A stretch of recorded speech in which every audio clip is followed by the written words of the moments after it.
On a night thick with rain, when the thunder struck the sky like a hammer against metal, Peaches lay pressed into the cold surface of the hospital bed, her breaths fragmented as if even the air itself were abandoning her frail body.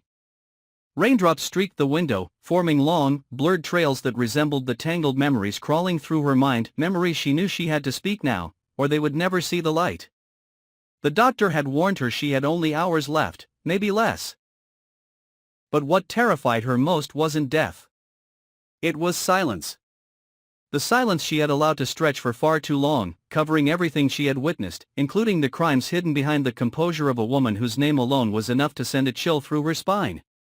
She called Ted, not through the nurse, not through family, but by directly dialing his number, each press of a button trembling with exhaustion. He answered after 2 rings, and his voice, steady, calm, only deepened her despair, because she knew she was about to shatter the entire world he lived in. But what choice did she have? The truth demanded to be spoken, no matter how devastating. Ted arrived in 10 minutes, soaked from the rain, droplets falling from his coat onto the pristine hospital tiles. He stepped inside with an uneasy feeling he could not explain. Peach's eyes were reddened, panicked, but beneath that panic lay a strange form of resolve.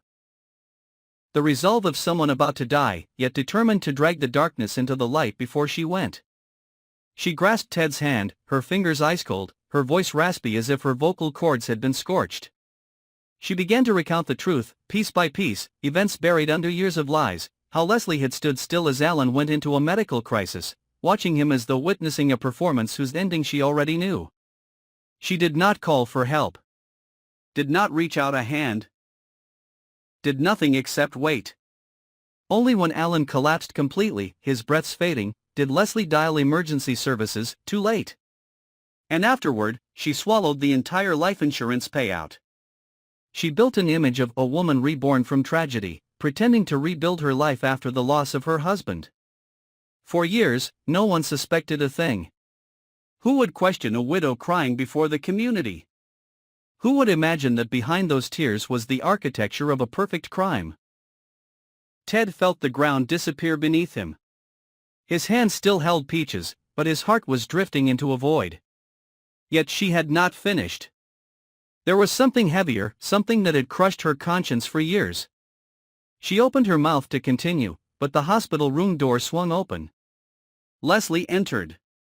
Her face wore worry, her eyes wide as though she had rushed there the moment she heard Peaches was weakening. But in that gaze lingered something else. A calculating sharpness, a cold assessment Ted did not notice, but Peaches felt immediately.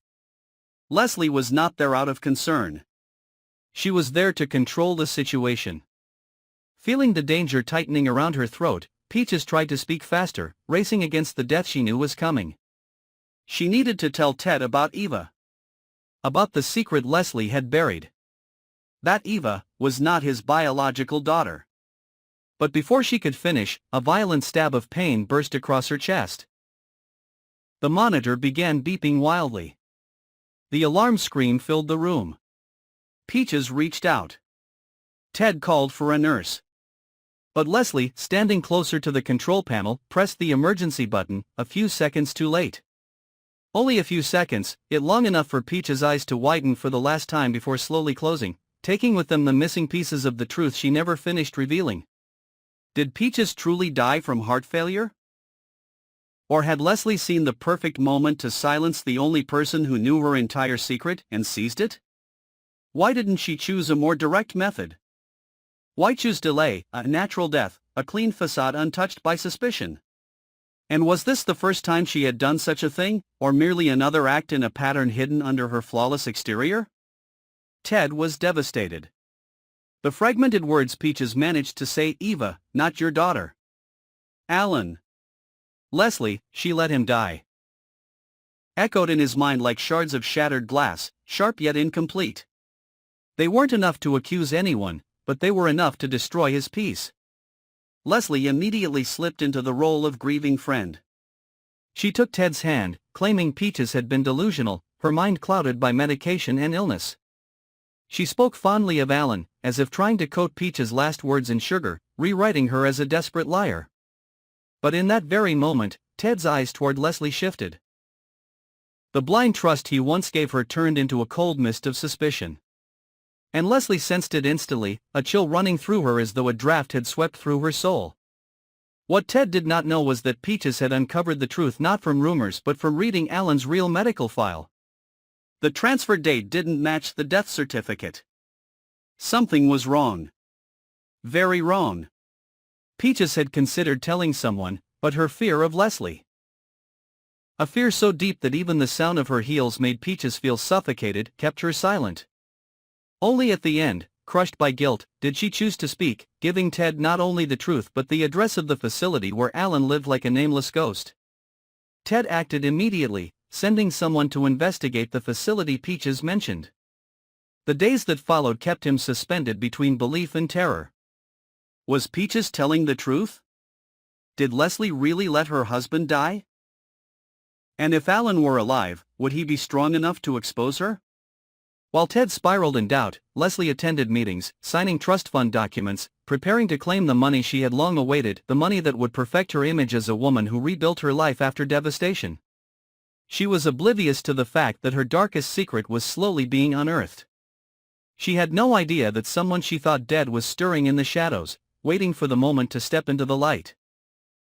When Anita hosted the trust fund announcement ceremony, the hall glowed with lights and distinguished guests. Everyone looked toward Leslie, the flawless, elegant woman with a gentle smile shaped from supposed years of grief. She stepped onto the stage to receive the certificate, confidence radiating from her. She believed life was finally rewarding her. But then the rear doors opened. Alan appeared. Not the Alan of the past, the imposing, domineering man, but a thin, frail figure with silver hair, sunken eyes, and skin pale like someone returned from death. He leaned on a cane, each step heavy, but his eyes, sharp, piercing. When he spoke Leslie's name, the room froze. Vernon jumped to his feet. Anita dropped her glass. Ted looked at Leslie as if seeing someone entirely unfamiliar. Alan said he had waited too long for this moment. The moment the truth about the insurance fraud, the years of forced confinement in the treatment facility, the theft of his identity would be revealed before the very people Leslie had deceived. Every word struck Leslie like a hammer against the fragile empire she had constructed. Leslie tried to stand tall, but her legs trembled. Before her wasn't just the man who once abused her. He was the embodiment of her sins, the living evidence, the curse meant to destroy everything she owned. Was letting Alan die years ago an act of vengeance, or a distorted form of self-defense shaped by years of trauma? Why didn't Leslie kill Peaches directly once she knew the truth, choosing instead to leave it to fate? Had she repeated this before, staging deaths behind natural tragedies? And did Ted truly believe Peaches, or were there deeper reasons behind his suspicion of Leslie, reasons unspoken? And the greatest question of all. Now that Alan stood here, breathing, watching her, would he truly expose Leslie completely? Or was there something even darker between them, something he himself feared to reveal? All those questions hung in the air like blades waiting to fall, and Leslie, standing under the brilliant lights, felt her kingdom of lies beginning to crumble, inch by inch. Thank you all for your loyal support and listening.